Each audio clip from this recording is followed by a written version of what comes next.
I suggest a new strategy, Arthur. Only different in your mind. Help me, Obi-Wan Kenobi. You're my only hope.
Departure day came, 11th of October. Yes, we had the famous Deacon's farewell tea party, and off we went.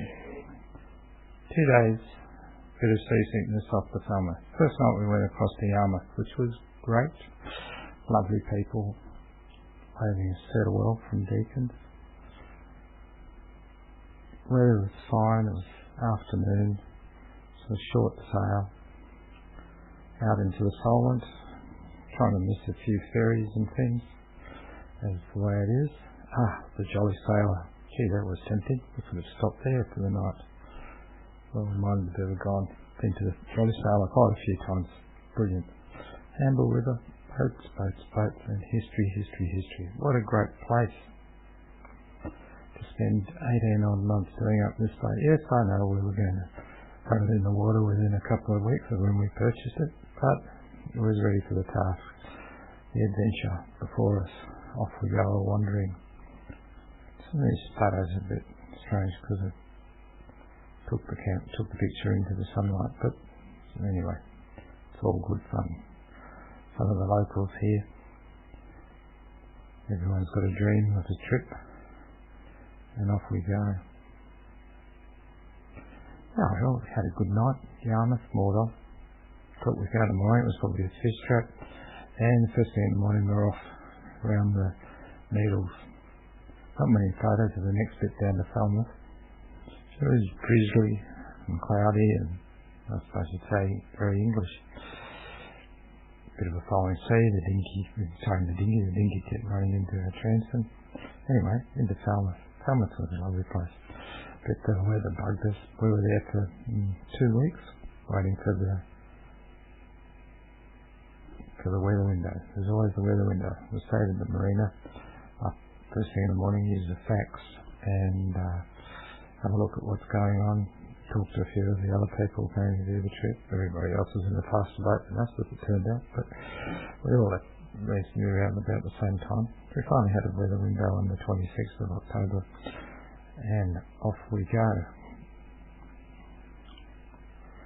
There was a little bit of sun. There was a lot of stormy weather as well. We're heading for northern Spain.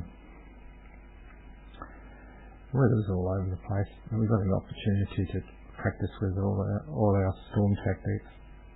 Few whales, not many ships, lots of big waves, and some nice sailing as well. Eventually we got sick of zigzagging back and forth, hove to, and with the continuing lows coming across the Atlantic, and we actually made some headway and got down to the northern coast of Spain. And we went into a really nice little harbour, Ria Siberia, which was, we just wanted to have a break. And it was great. Looks like a bit of a keyhole entry from this direction, but it was a really nice harbour, as you see in the next bit.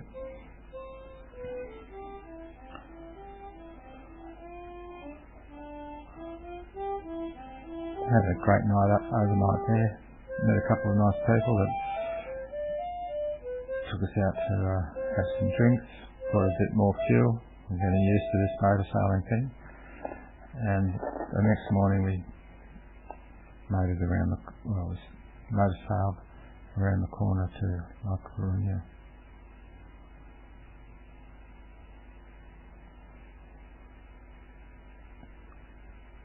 There's a nice photo coming up of Wandering Star. Still got the paint on its sides.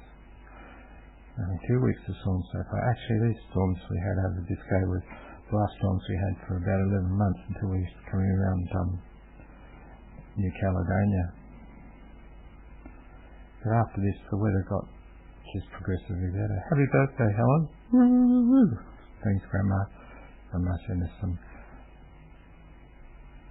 cakes to feed us along on our trip.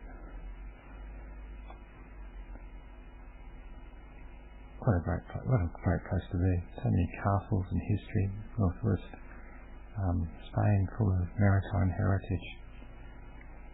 Going around the corner to La Coruña, and on the top of this slide we've got you can see where Vertue site is, and a few more slides. There's a picture of the Vertue site as we're exiting this place. But we went in here, had some showers, talk about great places, and a bit more fresh food, and this is what the cruising's all about.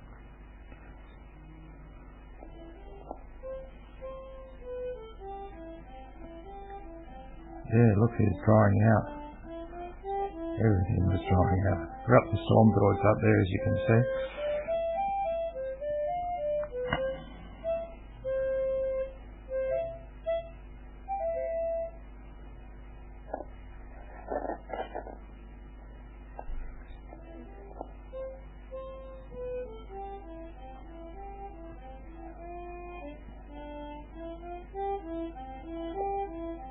And then we're off down to Bayona, next port of call. This is Vertue site that I was saying before. It's the oldest lighthouse in this area. It was very prominent. It was great for coming in, and a great lead. The weather was getting warmer. We just went around the corner down to Bayona, and we went round Finisterre, and it took a couple of days. Lots of big windmills and things. It was really interesting. I haven't got any photos of the windmills. Lots of fishing boats. The Rias, the islands and everything around here are quite magnificent. And then we come into Bayona, which is another very picturesque area. Another one of these great places where we could, once we went there, feel like you could stay and explore. In fact, we met a couple of cruising yachties from England that were escaping the English cold weather, and they seemed to spend their whole time just cruising around here and doing nice little charts and so on for other yachties. Bayona was very steeped in history. There's a lot of going right back to the Columbus era, and we'll just to see a few things here as harking back to that time. The natural scenery is fantastic, and you've got the maritime history on top of it. This is a nice carving for the celebrating the Columbus going to the New World and so on. And there's just some shots around the area of Bayona.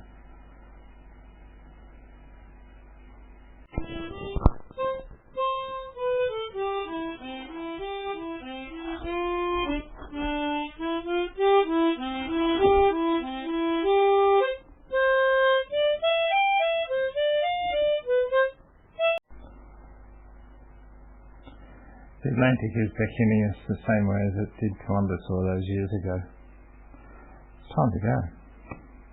Here's another plaque of commemorating Columbus's voyage. And up in the background of this next one, you can see the figures of the statues that we saw closer up before. Also in Harbour there was a a replica of the Columbus's boat, the Pinta, which is quite exciting. Ungainly looking boat. Says the crew of this 26-foot sailboat at about to tackle the Atlantic. Anyway, we were off after 2 days in Bayona. Warm weather. It was great.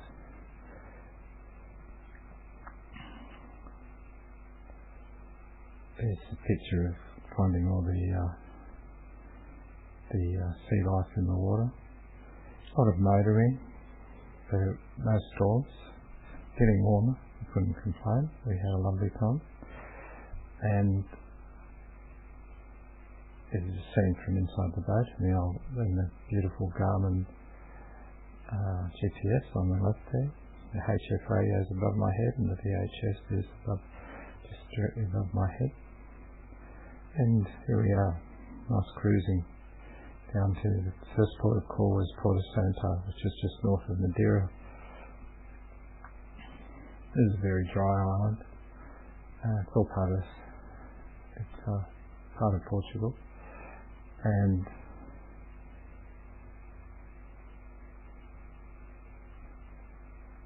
it was great to arrive in this place.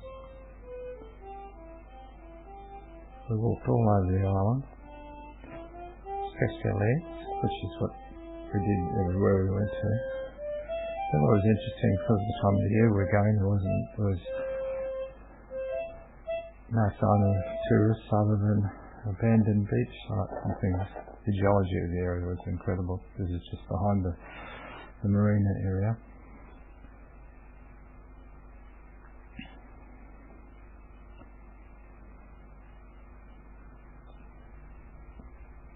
Wasn't too bad the weather, and here we are. Our friend Jim on Riga had arrived a few months before us, and he painted his picture of Tigger up there. We'll finally caught up with him in St. Lucia, and we'll see that in the next lot of sites. This is the marina, the anchorage of the marina closer in there. We just grabbed a mooring offshore there. We're only there a short while, and the weather came in. It came in so bad that we stayed on board for a while.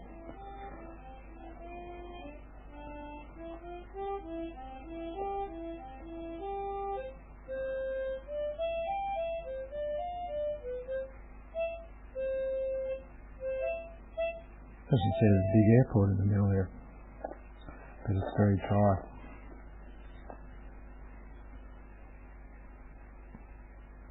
After 2 days, we decided to move to the main island of Madeira, which is the capital is Funchal, which is just a nice day sail across there. It was great arriving there. There were a lot of interesting people, cruising yachties and so on.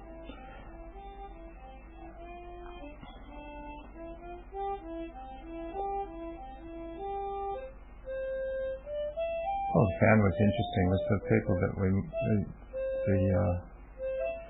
in the marina, everyone was moored 3, 4, 5, 6 boats deep, and we chose a bunch of boats about the same size as ours and rafted up to them. They were all the same mind as us in terms of very adventurous and into bushwalking and camping and lots of different things. Shared a lot of notes and a lot of ideas and a lot of plans. A friend of ours in England told us about the levadas, which is these kind of canals that have been cut into the rock going up into the mountains that bring the water down to the coastal areas. So we went for a walk along this levada. It was a moderate day, but it was so spectacular. And these photos show that just walking our way through this thing, the little canals carved out of the rock, and in some places it goes into caves just to get around the tight corners and things. At one point we ended up walking through a cave, and we hadn't prepared to. We didn't have the torch with us, but just at the right time one of the locals turned up and he had a torch with him, and it helped us through that and then took off.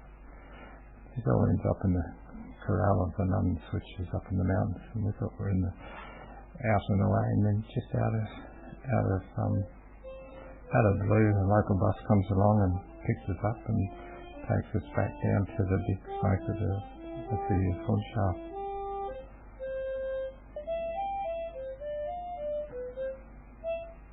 I think the Funchal was quite exciting. It was very much a tourist city, but the getting into the mountains was fascinating just because it was like the real, reality check away from the tourist dollar. The Grail of the Nuns. So this is spectacular, being in the mountains of central Madeira. Caught the bus back, it was brilliant. Then we're back into a bright life around Funchal. Funchal is a lot of nightlife there, a lot of street vendors, bright lights and everything. Certainly a meeting spot, crossing rows of cruising yachts from around the world there, that's for sure. Got a few shots of boats that I found interesting, a lot of French boats there. This big cruising boats, 40 foot plus, with made out of alloy, and variations thereof. People coming and going from everywhere.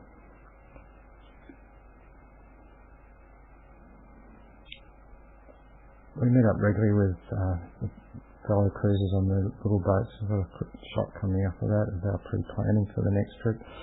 One of the things I recommend is don't have Madeira wine the night before you're going off in a ocean voyage where the weather is a bit rough. Anyway, we left the next morning after this, and this is the last bright lights we saw for more than a month. We cruised down southwest down to where we saw the Canary Islands in the distance, and then we turned westward. As you can see in this chart, the next landfall was the island of St. Lucia. 35 miles, 35 days and 3,000 nautical miles. The weather was fine most of the time.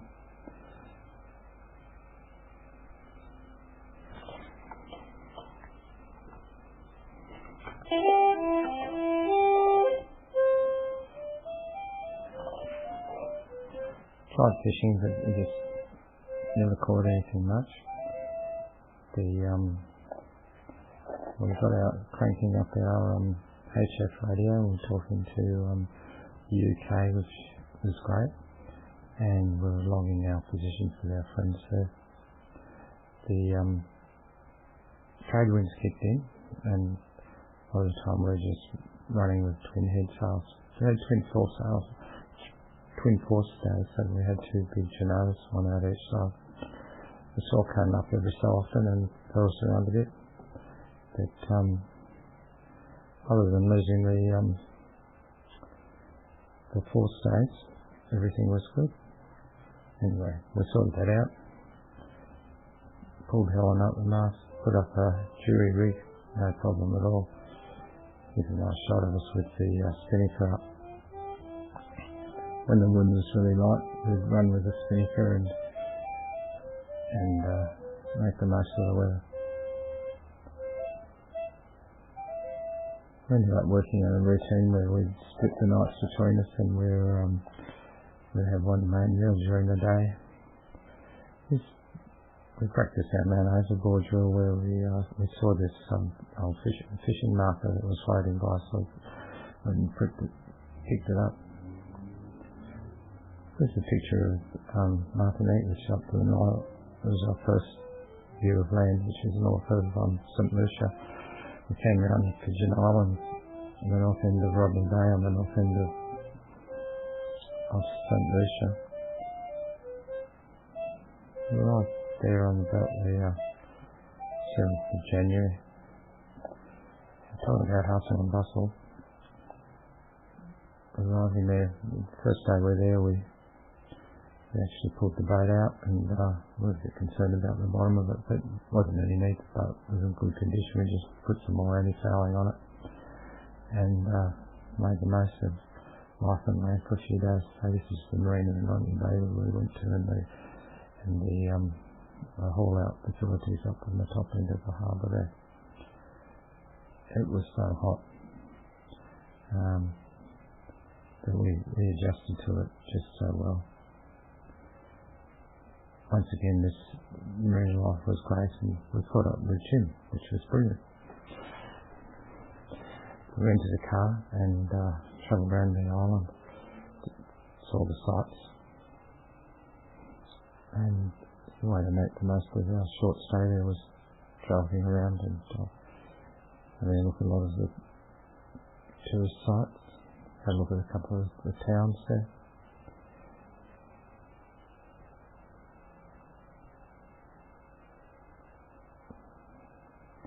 A spectacular scenery looking up towards the mountainous peaks. These photos, several photos are taken from Pigeon Island on the north end of Rodney Bay. Looking back over Rodney Bay.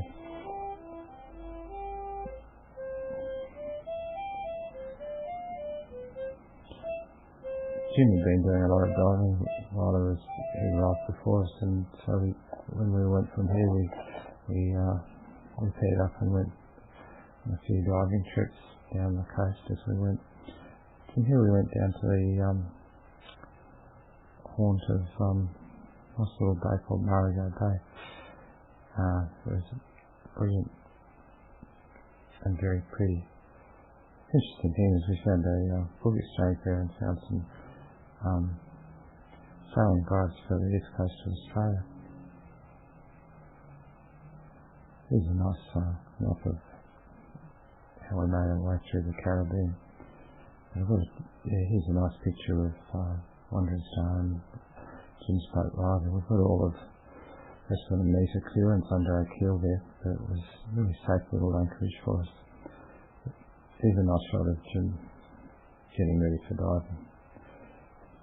Jim had a dive compressor on board, so we were able to recharge our tanks.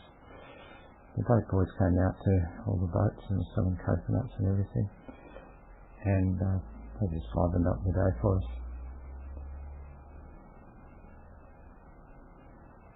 In the end, it was just us on a lot of the anchorages. We were making our way south to St Vincent's, but we went by the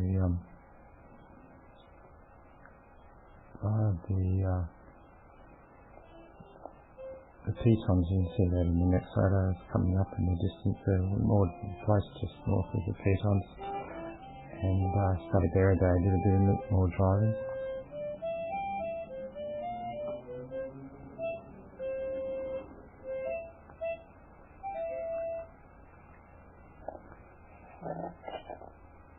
Pretty iconic kind of photograph.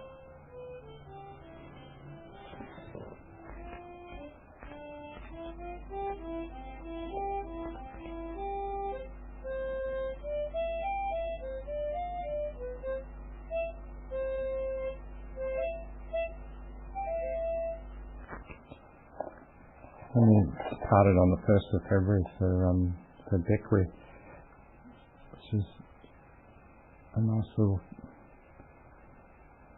village south of where we were. It was history of fishing before the tourists arrived. Went and visited a whaling station, or a whaling museum, where the fellow was used to be hunting whales by hand there. And once again we went for long walks up into the jungle. Travelled around much of the island we could. Every day we could, we were on shore and walking. Yeah, this is a cruiser that stayed too long, isn't it? Certainly there's some bigger boats in the harbour. And from Beckwith we left Beckwith on the 8th of February. We went over to Bonaire and the ABC Islands. This is a nice shot of Bonaire produces salt. It's very dry. But once again, we rented a car here and did quite a bit of diving. Some historical huts from the days when there was a slave trade running here. This is where the pink flamingos hang out, and for some reason they didn't come out in these photographs. We went to a really nice dive site, which was a great big freighter that wasn't very deep, and it was an ex-drug boat, and they sank the boats and made it into a dive site. A couple of days later, on the 20th, we were off to Aruba. Aruba is about a day's sail west from us, another very dry island. We had an introduction to some people that lived on this island, and it was fascinating. We did the tourist route, the bus around the island, but then we got invited to to view the carnival parade, and that was quite phenomenal. We went all day and lots of dancing.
After too much dancing and partying, we're off to Panama.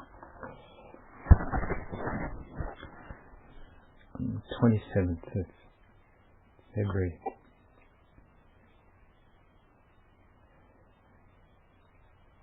It was a pretty straightforward voyage. We just wanted to get around the top end of Venezuela and Colombia.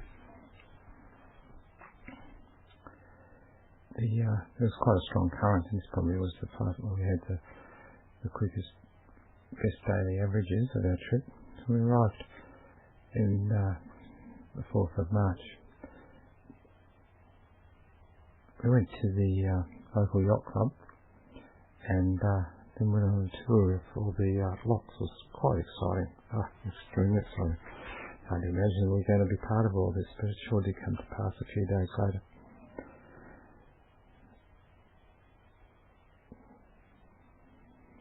We had to organise 3 line handlers, and also we had 2 really long lines of our own. We had to rent a couple of more lines. This is the morning of going up to the first slot. Here's a shot with a crowded boat. We had to plug the cockpit drains. We had the pilot plus the pilot's assistants. We'll sail you to the Atlantic Ocean. Here we are. It's quite interesting. We're in this. I think it was probably the first lock. The ship behind us was. We're behind the ship, and his propeller started turning, and all this incredible wash and turbulence was throwing the boat around. Anyway,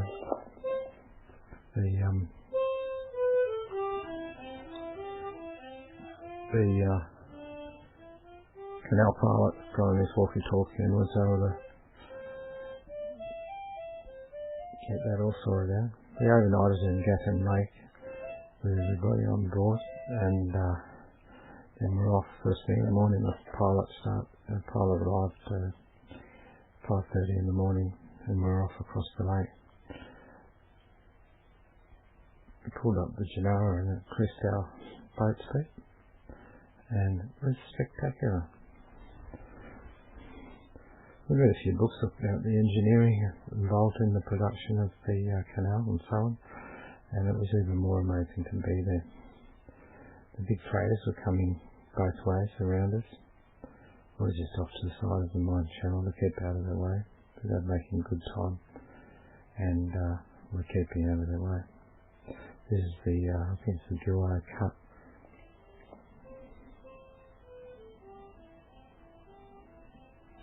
Sometimes there's so many freighters coming down the way, we weren't sure where we were meant to be.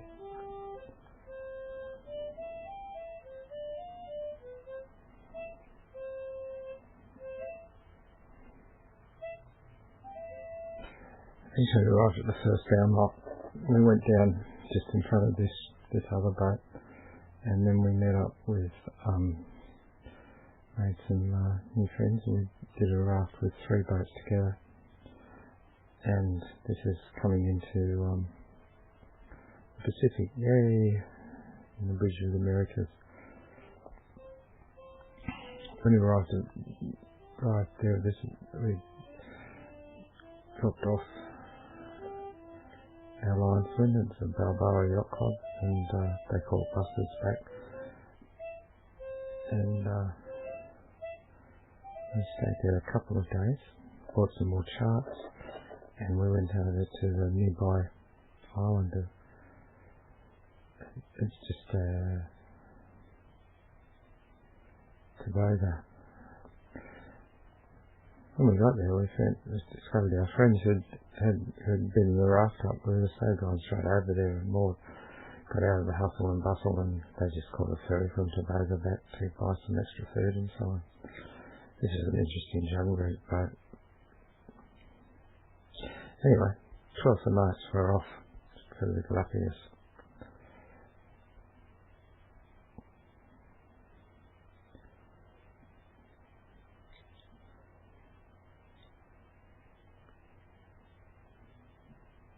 Weather was fantastic again. Did a bit of a walk around this island, and then we're off again into the Gulf of Panama. It started to rain, and it was foggy, and if we'd had radar it would have been good fun, but fortunately we saw the freighters that were coming towards us just in the nick of time. Some great photo shots. This is an interesting booby that liked our pulpit, and he spent 3 or 4 days there, coming back each evening to sit there and talk to us, and he went off fishing during the day and came back and did some big poops on us, but it was good fun. A lot of wind. After the rain period passed, we were able to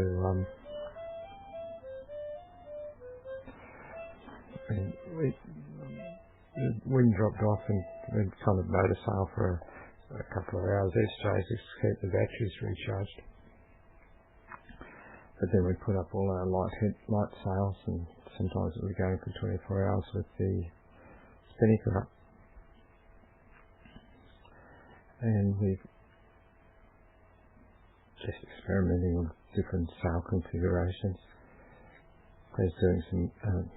Helen's doing some magic with cooking on our kerosene stove.